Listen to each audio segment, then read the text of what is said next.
The house is quiet. You're in that half-asleep place where the world feels soft and far away. And then you hear it. A sound outside your window. Not loud, but close. Something you can't immediately place.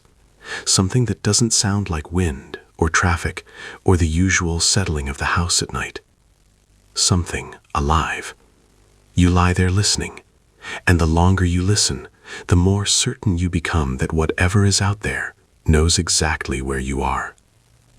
Most people pull the covers up and tell themselves it's nothing, that it was just the neighborhood, just the trees, just the night playing tricks. But it wasn't nothing. The sounds that come through your window at night are a language, an ancient one, and the birds making them have been communicating in that language for millions of years, long before there were houses, long before there were windows, long before there was anyone lying awake trying to understand what they were hearing. Tonight, we're going to translate it. Welcome back to Backyard Bird Mind. If you're new here, make sure you subscribe, because what you're about to learn will change the way you listen to the night around your home forever. In this video, we're going through 8 of the most common and most significant nighttime bird sounds you might hear outside your window, what's making them, what they mean, and why, in some cases, what you hear in the dark says something specific about the world right outside your door. Stay until the end, because the last sound on this list is the one that people describe as the most affecting, the one that once you know what it is, you will never hear the same way again. If you've heard a deep, resonant series of hoots in the night, low and rhythmic, almost like a voice, you have almost certainly been listening to a great horned owl. The great horned owl is the most widely distributed owl in North America, present in every state, and one of the few large predators that has actually expanded its reign as human development has spread. It does not avoid suburbs. It does not avoid cities. It hunts in backyards, in parks, along the edges of neighborhoods, in the trees directly above the houses of people who have no idea it's there. Its call, a series of 3 to 8 low hoots, often described as sounding like, "Who's awake? Me too," carries extraordinary distances. On still nights, a great horned owl's call can be heard from half a mile away. The sound has a physical quality to it, a resonance that seems to come from somewhere deeper than just the trees. What you're hearing when a great horned owl calls at night is almost always one of 2 things: territory establishment or pair communication. Great horned owls begin their breeding cycle earlier than almost any other North American bird, often in December and January, when the nights are longest and coldest. The calls you hear in the deep winter dark are frequently a mated pair calling back and forth to each other, the male's lower voice and the female's slightly higher pitch weaving together across the cold air. They mate for life, and they call to each other through the night. If you lie in bed in January and hear that sound outside your window, low, deliberate, patient, you are listening to a conversation between 2 birds who have been together for years and who will be together, calling back and forth across the dark for years more. There are few things in the natural world that feel more settled and more ancient than that sound. This one surprises people because most of us associate mockingbirds with daytime. But the Northern Mockingbird, one of the most musically gifted birds in North America, capable of learning and accurately reproducing the songs of dozens of other species, sings at night, persistently, sometimes for hours without stopping, sometimes all night long, and it is almost always an unmated male. Research on mockingbird nocturnal singing has confirmed what birders have long observed. Male mockingbirds without mates sing significantly more at night than paired males. The night singing is not random. It is targeted at attracting a female. The male runs through his full repertoire, cycling through the songs of other species he has memorized, adding new ones as he ages, demonstrating to any listening female that he is experienced, complex, and musically accomplished. The more songs a male can produce, the more attractive he is as a mate. A male mockingbird has been documented producing over 200 distinct song types in a single night. If you have a mockingbird singing outside your window at 2 in the morning in the spring, you are listening to a male at the height of his effort. Everything he has, every song he has ever learned, every note he has ever mastered is in that performance. He is not keeping you awake, he is auditioning. And if the singing stops, if you go to bed one night and realize you haven't heard him, it almost certainly means he found her. The name is misleading. The eastern screech owl does not in fact screech. Its most common call is a long, descending whinny, a trembling, melancholy sound that seems to fall through the air, like something slowly losing its footing. Once you've heard it described as a tiny horse crying in a tree, you will never unhear that description. But its second call, the one responsible for its name, is something different entirely. A long, quavering trill that rises and falls, deeply unsettling in the dark, frequently described by people who've heard it for the first time as sounding like a person in distress. Calls to emergency services have been made because of eastern screech owls. The eastern screech owl is tiny, barely larger than a man's fist, and extraordinarily well camouflaged. It roosts in tree cavities and the holes of dead branches, pressing itself against the bark and becoming, to all visible appearances, part of the wood. You could walk past one 100 times without knowing it was there. But at night, particularly in spring when pairs are establishing territories and communicating between nest sites, the screech owl becomes one of the most audible birds in the suburban landscape. Its calls carry through closed windows and over the sound of fans and air conditioning units with a clarity that seems disproportionate to its size. If you hear what sounds like something crying softly in the tree outside your bedroom window, falling, wavering, intimate, it is almost certainly a screech owl. Not distress, not danger. A small bird, barely the weight of a handful of coins, doing what it has always done in the dark, calling to its mate through the leaves. This one depends on where you live. Its mate through the leaves. This one depends on where you live. If your home is within range of a lake, particularly in the northern states, in New England, in the Great Lakes region, in the upper Midwest, there is a sound that carries across water at night that no one who has heard it ever fully forgets. The common loon calls in 4 distinct ways. The tremolo, a rapid, wavering call that does sound unmistakably like laughter, is the one most often heard at night, particularly when the loon is disturbed or communicating alarm. The wail, a long, rising cry that carries across miles of open water, is the territorial call, the call that says, "I am here, and this is mine." Both sounds, heard at night across open water, do something to people that is difficult to describe and easy to understand. They sound ancient.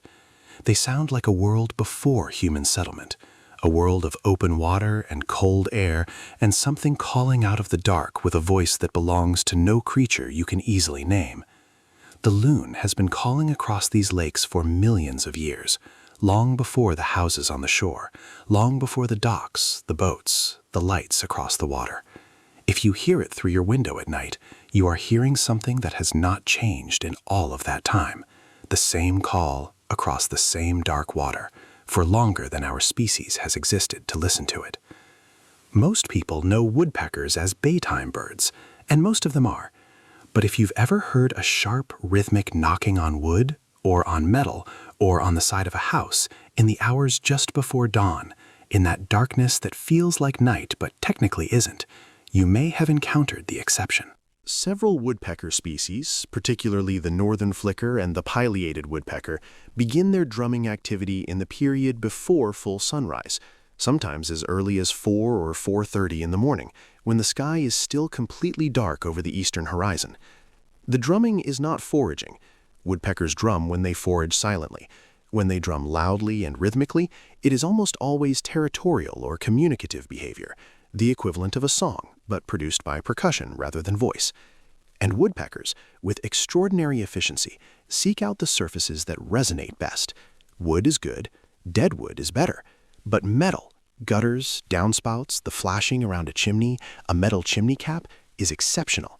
A woodpecker drumming on a metal surface in the dark at 4 in the morning can be heard across an entire neighborhood and sounds to a half-asleep person like something systematically working its way through the exterior of their house.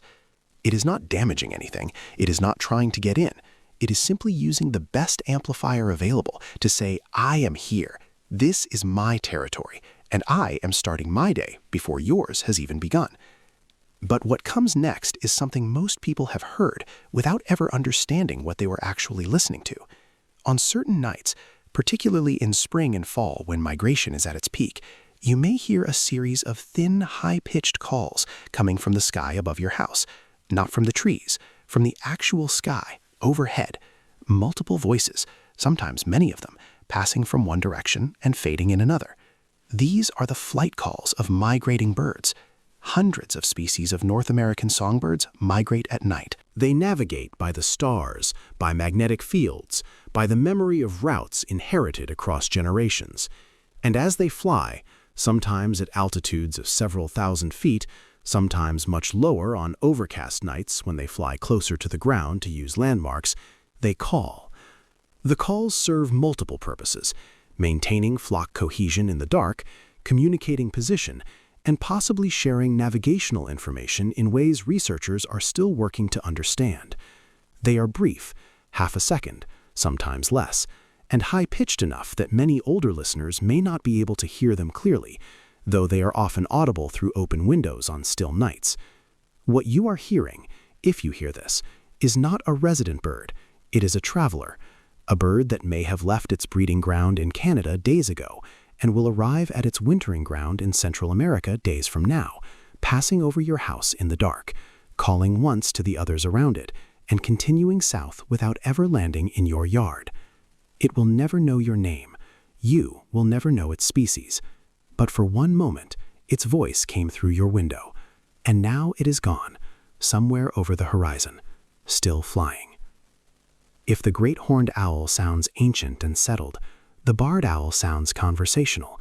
Its most recognized call, "Who cooks for you all," a phrase that generations of Americans have used to remember it, has a rhythm and cadence so close to human speech that first-time listeners frequently look around for a person before they look up for a bird. But the barred owl's full vocal repertoire goes far beyond that single phrase. When a mated pair engages in what researchers call a duet, a simultaneous, overlapping exchange of calls that can include hoots, cackles, gurgles, and what sounds genuinely like maniacal laughter, the result is one of the most startling sounds in the American nighttime landscape. People have called the police. People have genuinely believed, in the dark and half asleep, that there were people in their yard engaged in something alarming. What was actually happening? Two medium-sized brown owls, deeply in love in the way only lifelong mated creatures can be, celebrating their territory and each other in the most exuberant vocal display in the North American forest. The barred owl has expanded its range significantly in recent decades, moving west across the country and adapting with remarkable success to suburban and urban environments. The chance that a barred owl pair has established territory in or near your neighborhood is higher than it has ever been. If you hear what sounds like two people arguing and laughing in your yard at midnight, look for the owls. They found each other, and they're not quiet about it.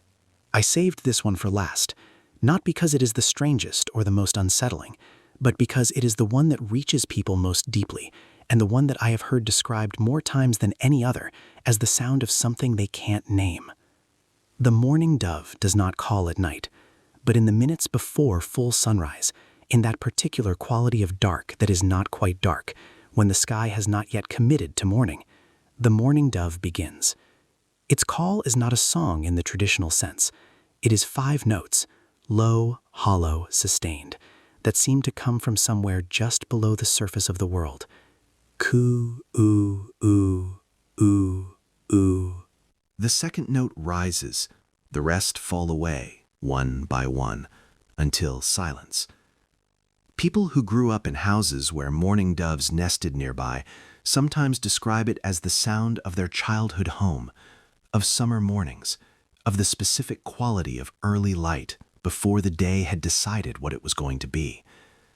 People who hear it for the first time after loss, after the death of someone who used to be in the house with them, after a relationship has ended, after children have grown and left, sometimes describe it as the sound of absence, not of grief exactly, of the space that remains after something has moved on.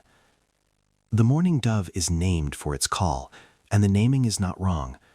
There is something in that sound that touches a part of us we don't have easy language for, something that knows, before our waking mind does, that morning has come and that another day without the person we're thinking of has begun. It has been making that sound for longer than any of us have been here to listen, and it will be making it long after we are gone. Have you ever heard a sound outside your window at night that you couldn't place and lay there in the dark listening until it stopped?